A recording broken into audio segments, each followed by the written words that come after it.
વાલા ખોજા રેડિયો અને ટીવીના શ્રોતાજનો, અલ્હમ્દુલિલ્લાહ તમે જર્ની વિથ મુજતબામાં ફરીથી સ્વાગત કરું છું. અને અલ્હમ્દુલિલ્લાહ આજનું સફર આપનું બહુ જ ઉમદા થયું. અમે ઘણી બધી જાણવાનું મળ્યું અને ઘણી બધી અલ્લાહની નેમતોનો જિક્ર થયો. હમણાં આપણે ઇન્ડિયા ભારત મહાનની વાત કરતા હતા અને બસ આખરી સવાલ મૌલાનાને કહીશ અને મૌલાના ને હું રજા આપીશ ઇન્શાઅલ્લાહ. પણ એક પ્યાસ છે, એક પ્યાસ રહી ગઈ છે, એક તડપ આપણે કહીએ, પણ ફરીથી આપણે મોકો મળશે. મોકો તો આપણે લેવાનું જ હોય છે. ખુદા પોતે કહે છે કે હું તમને આપું છું મોકો, તો આપણે લેવાની વાત છે.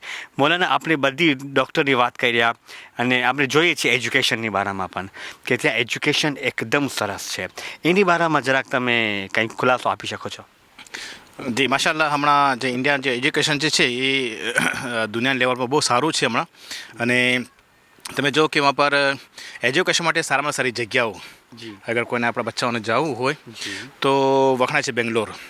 ઓકે. બહેતરીન સિટી સારું છે, ખૂબસૂરત છે, બ્યુટીફુલ સિટી છે અને એજ્યુકેશન માટે બી સારી સારી યુનિવર્સિટીમાં પણ મોજૂદ છે.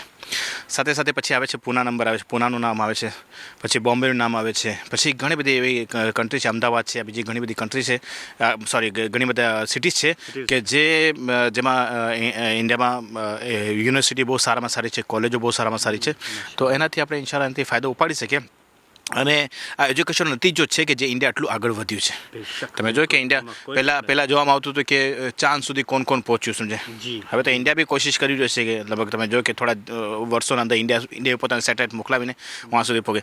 માર્સમાં તો બીજે પ્લાન પર તો ઇન્ડિયા પોતાના સેટેલાઇટ મોકલાવી દીધો છે અને એનાથી ઘણા બધા ફાયદો ઉપાડી રહ્યા છે. આ બધી એજ્યુકેશનનો નતીજો છે. જેટલો બી આપણે આપણા બચ્ચાઓને ભણાવશું એ આગળ જતાં આપણને ફાયદો થશે ઇન્શાઅલ્લાહ, સમજે. તો મારી માગણી છે કે ઇન્શાઅલ્લાહ જરૂર આપણે એજ્યુકેશનને આગળ વધારતા રહે અને આપણા મરજે તકલીફ જે છે જેને આપણે તકલીફ કરીએ છીએ, સમજે, આગા સિસ્તાની યા પછી આગા બીજા આગાઈઓને જે છે આગા ખામને છે બીજા છે, એ લોકો ખાસ કરીને એજ્યુકેશનમાં બહુ ભાર દે છે. બિલકુલ. ઇન્શાઅલ્લાહ આપણે કોશિશ કરીએ જરૂર.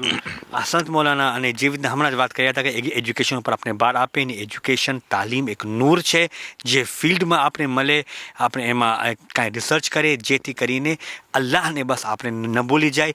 હર લમ્હામાં હર ઘડી આપણે અલ્લાહને યાદ કરતા રહીએ અને એજ્યુકેશન હાંસલ કરવાથી ઇલ્મમાં બી વધારો થાય છે. અને આઝાદારીની બારામાં, મજાલિસોની બારામાં એ તો તમે ન પૂછો, તમે પોતે વિડીયોમાં જોઈ રહ્યા છો ને. ઇન્ડિયાની અંદર જેટલી આઝાદારી અને આઝાદી છે એની બારામાં એ હું શું તમે બયાન કરું, આગા સાહેબ અહીંયા બયાન કરશે ઇન્શાઅલ્લાહ તાલા, જેથી અમોને પણ આપણી આઝાદારી કે જે અમારી પહેચાન છે એની બારામાં આપણે કંઈ જાણકારી થાય.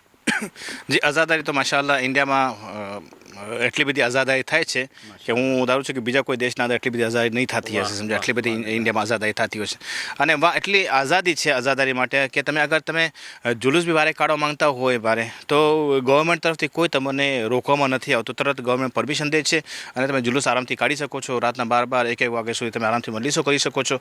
એમાં તમને કોઈ રોકટોક નથી. અને પછી ઇન્ડિયામાં ખાસ કરીને મુંબઈમાં જોઈએ આપણે યા લખનૌમાં આપણે જોઈએ કે આઝાદારી એવી થતી હોય છે કે તમે એક મજલિસ હજી છૂટે અને બીજી મજલિસ બીજે ઠેકાણે એલાન થઈ ગયું કે વहाँ ફુલા જગા મજલિસ છે.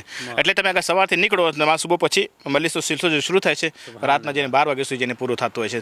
તો એટલે ટાઈમ બી ના મળે. ઘણા તો આઝાદારીમાં પસાર કરતા હોય છે, ઘણા છુટ્ટી બી લઈ લેતા હોય આઝાદારીના લીધે. અને એવી તે લોકો આઝાદારી કરતા કે આખો દિવસ મજલિસના અંદર જ લોકો પોતાનો દિવસ ઇબાદતના અંદર પસાર કરતા હોય છે. માશાઅલ્લાહ. આસંત મૌલાના, બહુ શુક્રિયા. અને આ ખોજા ટીવીનું પણ તહે દિલથી શુક્રિયા અદા કરે છે. અને જર્ની વિથ મુજતબાનો પ્રોગ્રામ અહીંયા સમાપ્ત થાય છે. અને જો તમે જાતા સૂરજ કેટલી ખૂબસૂરત માશાઅલ્લાહ દેખાય છે અને હાથમે છે માશાઅલ્લાહ, એનું કલર તમે જો, એ એક નેચરલ કલર છે, એનું જોવાનું આપણે મન થાય. એ પણ એક મોટીમાં મોટી અલ્લાહની નેમતોમાંથી એક નેમત છે. તો આપ સર્વેનું તહે દિલથી શુક્રિયા અદા કરું છું. મૌલાના સાહેબનું તો ખાસ કરીને તહે દિલથી શુક્રિયા અદા કરું છું કે પોતાનું ટાઈમ અમને આપ્યા અને એટલી બધી ઇન્ફોર્મેશન આપ્યા. મૌલાનાને આપણે દુઆ કરી છે, મૌલાના ખુદા તમને સલામત રાખે, શાદો આબાદ રાખે.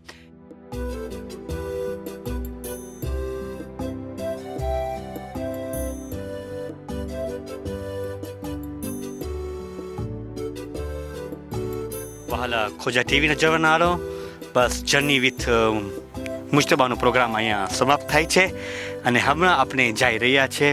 તમે બધાને ખુદા હાફિઝ કહેવાનો ટાઈમ આવી ગયો છે. ફરીથી આપણે જર્ની વિથ મુશ્તબામાં જરૂર મુલાકાત થશે અને આગા સાહેબને જાતા જાતા એક વાત હું જરૂર પૂછા કરી લઉં. હમણાં જ થોડીક વાર મોર જ પૂછા કર્યો હતો કે હમણાં તમે કાફેલો નજદીકમાં લઈ જવા તૈયારીમાં છો, 1-2 દિવસની વાત છે. તો હાલો આપણે જાતા જર્ની વિથ મુશ્તબામાં આગા સાહેબને ફાઇનલ સવાલ પૂછા કરી લે. મૌલાના, તમે કેવું લાગે છે કે આજે તમે 2 દિવસ પછી તમે આમાંથી રૂખસત થઈ જશો અને કાફેલો લઈ જાઓ છો?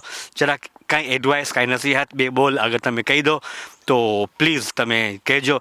ને એ ન ભૂલવાનું કે જર્ની વિથ મુશ્તબામાં અલ મુશ્તબા ટૂર તરીકેથી આગળ લઈ જાય છે. તો તમે તો ખબર છે અલ મુશ્તબા ટૂર ક્યારથી બન્યો અને એનું પ્રોગ્રામ પણ આપણે ખોજા ટેલેમાં ઓલરેડી રાખી દીધા હતા કે એમાં અમે હસનનું નામ બહુ ઓછું લેવામાં આવે છે.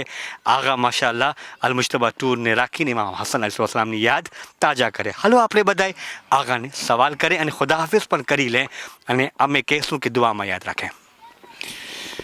મૌલાના, જે તમે હમણાં બયાન કર્યા કે અમારા જે ટૂરના બારામાં, અને અમારો ચોથો ટૂર છે. ખુદા પાસે લાખ શુક્ર અદા કરું છું અને સાથે ઇમામ હુસૈન સલાતો-વસલામનો કે મને આ તોફીક આપી અને અમે આ ટૂરનું પ્રોગ્રામને ખોલી શક્યા, ગ્રુપ અમે ખોલી શક્યા અને સારો રિસ્પોન્સ બી મળ્યો મને, ખાસ કરીને રેન્યુન તરફથી, મેડાગાસ્કર તરફથી, ઇન્ડિયાવાળાઓ તરફથી. અને ઇન્શાલ્લાહ મેં ગુરુવારના એટલે કે 10 તારીખના અમે ઇન્શાલ્લાહ અહીંથી જઈ રહ્યા છે. રેન્યુનથી મુંબઈ પહોંચશું. તમે હમણાં જ તમે બોલી ગયા કે ઇન્ડિયાની બહુ યાદ આવે છે, ઇન્ડિયા જવું છે. માશાઅલ્લાહ. તો હું તમને કહું કે તમે ઇન્ડિયા જવું હોય તો તમે ઝાયદમાં ચાલો, હું તમે ઇન્ડિયા ફરાવીશ પહેલાં, પછી ઇન્શાલ્લાહ આપણે સાથે ઇન્શાલ્લાહ આપણે ઇન્ડિયા બી ફરી લેશું અને ઇન્શાલ્લાહ આપણે ઝાયદ બી ઇન્શાલ્લાહ સાથે ઝાયદ બી કરી લેશું. તો એક તીરથી દો શિકાર આપણે કરી શકીએ છીએ ઇન્શાલ્લાહ. તો પ્રોગ્રામ જે છે એ 20 દિવસનો પ્રોગ્રામ છે. 10 તારીખના અહીંયાથી નીકળશું અને ઇન્શાલ્લાહ 30 તારીખના અમે પાછા ઇન્શાલ્લાહ રેતોર થશું ઇન્શાલ્લાહ. સમજે, એમાંથી કેટલાક લોકો છે કે જે ઇન્ડિયામાં પોતાના ઇલાજ કરવા માટે જાય છે, કેટલાક બીજા પોતાના કામો છે એના માટે જઈ રહ્યા છે. તો એ લોકો યાદ કરીને જ્યારે અમે 29 તારીખના પાછા ઇન્ડિયા આવશું તો એ લોકો પછી વहाँ પર પહોંચી રોકાઈ જશે અને પોતપોતાના ઇલાજ ઇન્શાલ્લાહ કરાવશે. યા પછી પોતાના જે કામ છે એ કામમાં એ લોકો પોતાનું કામ કરીને એ લોકો પછી રેન્યુ તરફ પાછા આવશે. પ્રોગ્રામમાં જે છે 10 દિવસ અમે ઈરાન, માફ કરજો, 10 દિવસ અમે ઈરાકના અંદર પ્રોગ્રામ છે. એમાંથી 4 દિવસ નજફ, 4 દિવસ કરબલા અને 2 દિવસ નજફ અને કાઝબેન અને સામરા માટે રાખ્યું છે. અને બીજા 7 દિવસનો પ્રોગ્રામ અમારો જે છે મશહદ અને કુમનો છે ઇન્શાલ્લાહ. ખુદા પાસે દુઆ છે અને હંમેશા દુઆ કરતો રહું છું કે ખુદાવંદ આલમ જે આ તોફીક આપી છે એમાં ઓર તોફીકાતમાં ઓર વધારો કરે ઇન્શાલ્લાહ.